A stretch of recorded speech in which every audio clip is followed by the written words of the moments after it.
Voilà, bonjour chers internautes, bonjour à tous ceux qui me suivent à l'instant à travers les 5 continents.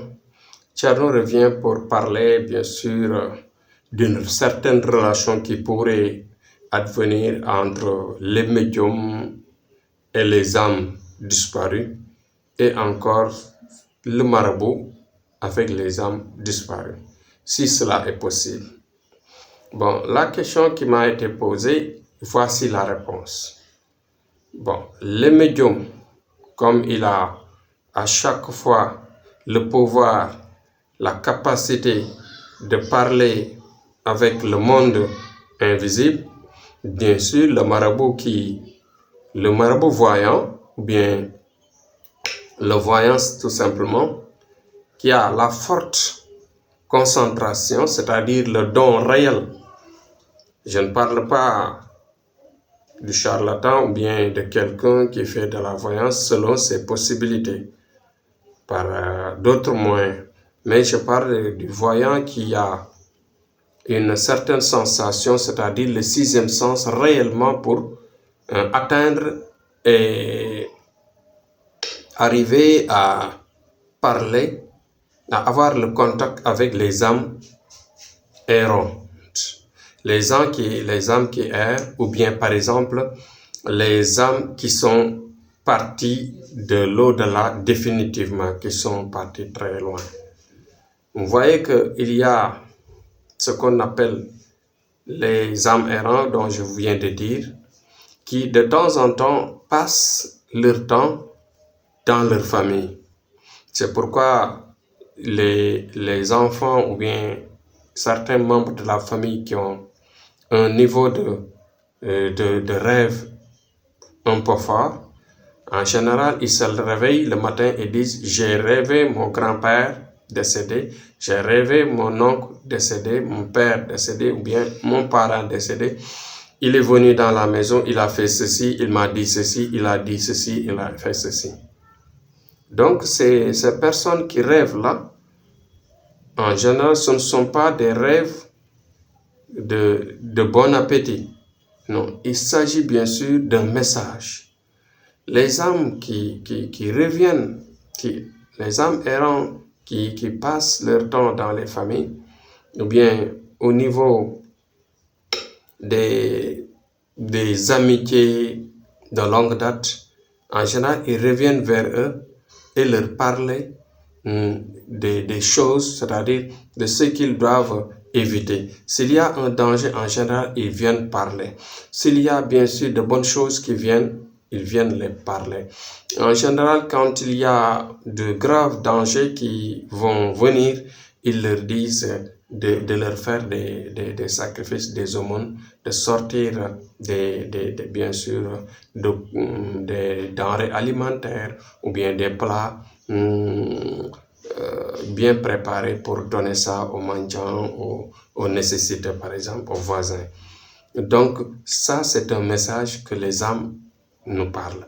Mais la question réelle, c'est quoi? C'est vous dire exactement les médiums et les marabouts de forte concentration. Ils ont la chance, le pouvoir de leur parler. Et en général, quand ils ont cela, ils peuvent parler de leurs clients, ils parlent à leurs clients, leur disant que faites ceci, vos parents vous demandent de faire ceci, vos parents vous demandent d'éviter cela.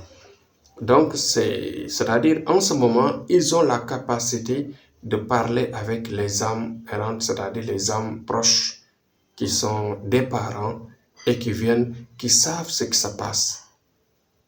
Parce que vous savez que les morts, eux, ils voient mieux que nous. Ils entendent mieux que nous. Nous voyons avec nos yeux ordinaires tout ce qui est artificiel, toutes les matières. Mais le monde vaste, le monde invisible, ce sont les âmes qui voient ça, qui sentent ça. Quand tu es en vie, tu ne le vois pas, mais tu le sens.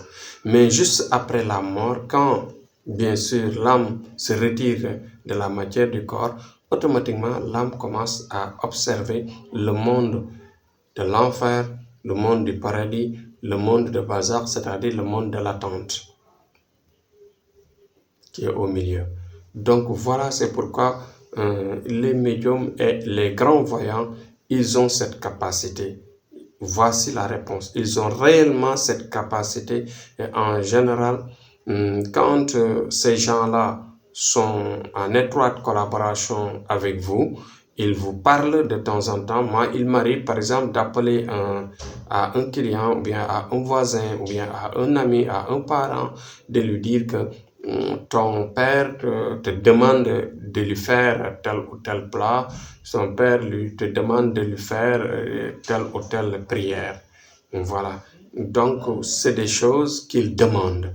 En général, quand il y a un danger qui vient, il se manifeste et il parle. Mais c'est pas à n'importe qui de savoir cela. C'est pourquoi certains médiums, certains voyants marabouts, ils le voient et ils avertissent leurs clients, c'est-à-dire à leurs collaborateurs. Donc voilà la réponse d'aujourd'hui sur la collaboration qui pourrait advenir, exister entre les morts, bien sûr, et les médiums. Donc voilà, en général, même il leur parle des clients qui vont venir, tel ou tel client, il faut leur dire ceci, cela. Parce que les djinns et les âmes qui sont partis, les âmes errantes, les âmes qui sont partis, ils voient ce qui est l'avenir. Ils voient réellement ce qui est l'avenir. Comme les djinns, comme les rawans. Comme les djinns et les rawans, comme ils disent les médiums et les marabouts voyants, ils parlent aussi de cela comme ça. Ils ont, ces âmes-là, ils ont la même capacité, ou même plus que les djinns et les rawans. Eux aussi, ils parfois interviennent de façon très claire avec nous en nous parlant. C'est pourquoi parfois j'appelle tel ou tel parent, tel ou tel client, tel ou tel ami, tel ou tel voisin, lui disant faites ceci, faites cela, parce que vos parents vous demandent ceci, vos parents qui sont décédés vous demandent de faire cela, ainsi de suite. Donc ils nous parlent pour qu'on transmette ces messages. Même nous, ils nous disent des choses, par exemple, pour qu'on se prépare par rapport à l'arrivée d'un djinn, pour l'arrivée d'un client fatigué à qui on doit faire telle ou telle chose. Donc voilà. Ou bien par exemple, il peut pas même parfois qu'il nous arrive qu'il nous manifeste dans la nuit, dans le rêve, de faire telle ou telle chose dans la famille, de prévenir telle personne, faites-lui tel écrit dans le Coran, faites-lui tel secret, faites-lui tel, par exemple, sacrifice, mouton, voix, taureau, même chameau, etc. Donc, c'est des choses que les âmes, parfois, nous disent. Les âmes qui sont, bien sûr, qui nous ont précédés dans l'au-delà. Donc, merci, c'était mon message. Je termine tout simplement en priant pour nos morts, pour que la terre leur soit légère et que leur lumière soit illuminée au plus grand rang des grands hommes. Ensuite, prier pour les malades, qu'ils se relèvent. Prier pour les gens qui sont en prison pour que Dieu leur fasse leur dignité, qu'ils reviennent chez eux et que les blocages, les difficultés, tout ça disparaisse. Donc merci et courage à tous. Bonne fin de soirée. Merci et à demain, Inch'Allah.